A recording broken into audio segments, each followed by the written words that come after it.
So let's start with Washington's latest show of force against North Korea. The US flew two B-1B strategic bombers over the Korean Peninsula late Tuesday. South Korea's Joint Chiefs of Staff say the bombers flew from Andersen Air Force Base in Guam and entered the Korean Air Defense Identification Zone at around 8:50 p.m.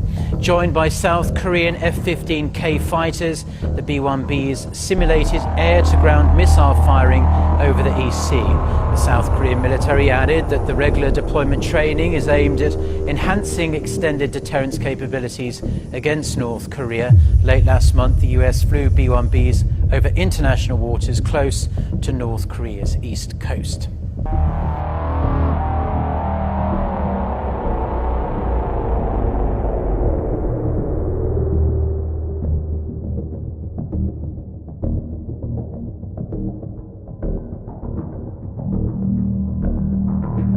And we begin this hour amid ever-increasing tensions between the United States and the Democratic People's Republic of Korea.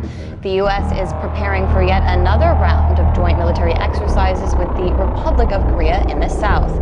This time, the U.S. plans to send a nuclear-powered submarine armed with 154 Tomahawk missiles to the peninsula.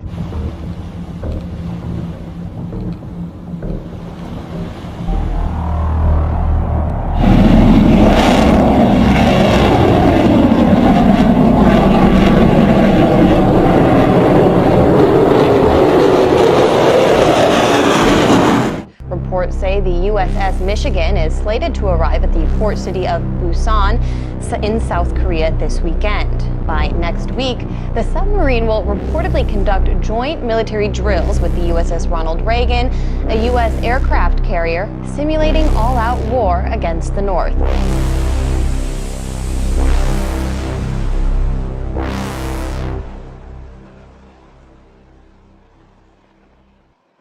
DPRK considers these drills to be very provocative and has offered to halt its nuclear program if the U.S. put an end to these drills.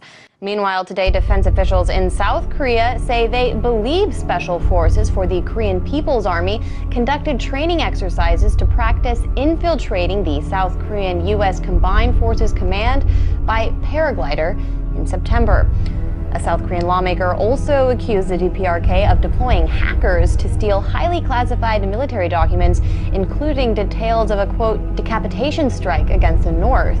In other words, a plan by South Korea designed to remove North Korean leader Kim Jong-un. All this comes as the Workers' Party of Korea marked its 72nd anniversary in the North.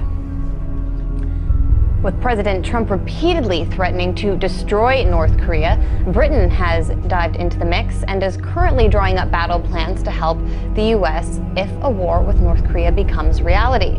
With the latest, I'm joined now by RT's Alex Mihailovich in Toronto. Alex, what exactly are we hearing from the U.K. when it comes to North Korea? Well, it looks like the UK is taking things seriously. They know full well that if the US jumps into a war with North Korea, they might be one of the first ones asked to come along for the ride.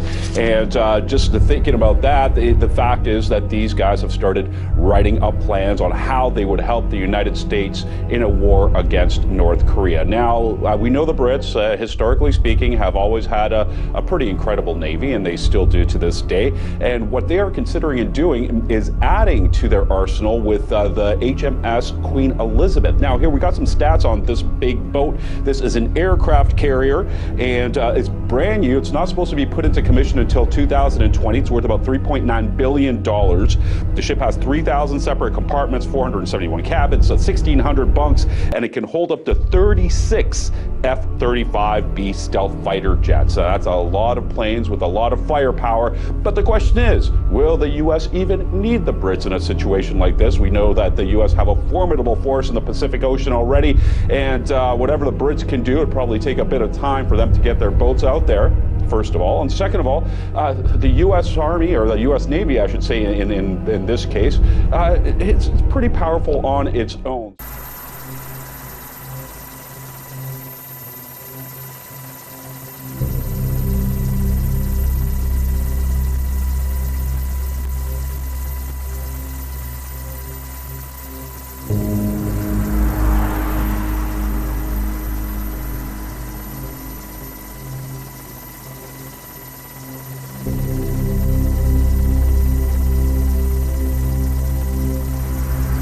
So many British people are questioning why Britain would even get into this game, knowing full well that this really is not their battle, other than the fact that their Secretary of Defense keeps telling them that North Korea's missiles can reach London more easily than they can reach Los Angeles, since London is actually closer, geographically speaking. It's a timely opportunity for South Korea to show off its military hardware, given the current standoff with North Korea. We are doing our best to show the strength and resolve of the army through this festival. We believe it gives the public trust in the army. The equipment is being boosted with the biggest increase in military spending in decades.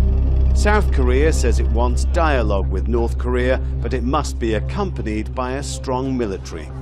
The aim is not to rely so heavily on the US for its security, but to develop its own answer to North Korea's missile and nuclear threat.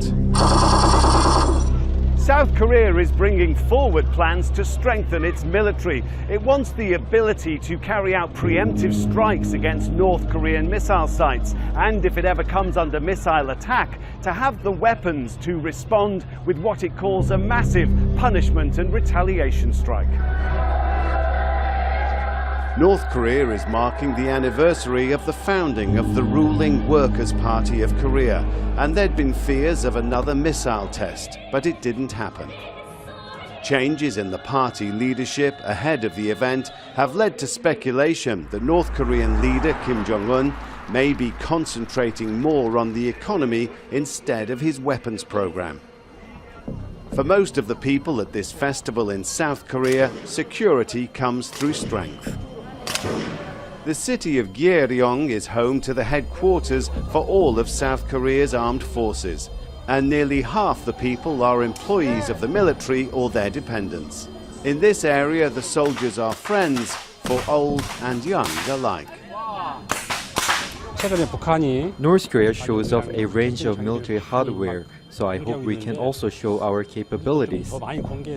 I've been worried, but I think if we have equipment like this, we would win against North Korea. Without nuclear weapons of its own, building up formidable conventional forces is seen as a deterrent to conflict, but it also ups the stakes should hostilities break out. Rob McBride, Al Jazeera, Arirang, South Korea. Well, is it as simple as that then, Alex? The fear-mongering or the traditional allyship with the United States? Why is Britain being so hawkish when it comes to North Korea? Well, extremely hawkish, and it seems all to be coming out of Mr. Fallon's mouth, the man that I just mentioned. And I'm going to give you a quote by him, and this is quite interesting, sort of to get the idea of where this man's mind is. Today, the nuclear dangers are intensifying from a reckless North Korea and increasingly aggressive Russia. Nuclear weapons remain the only credible way to deter the most extreme dangers, reminding any aggressor that the benefits of an attack would be vastly outweighed by the consequences. And that's the British Defense Secretary Michael Fallon saying that. Now, Michael Fallon, look, the West has a lot of reasons to be afraid of what's going on. 6 nuclear tests in recent months, a couple of missiles shot over Japan by North Korea. But the fact of the matter is you have to kind of sit back and think about, why is this going down?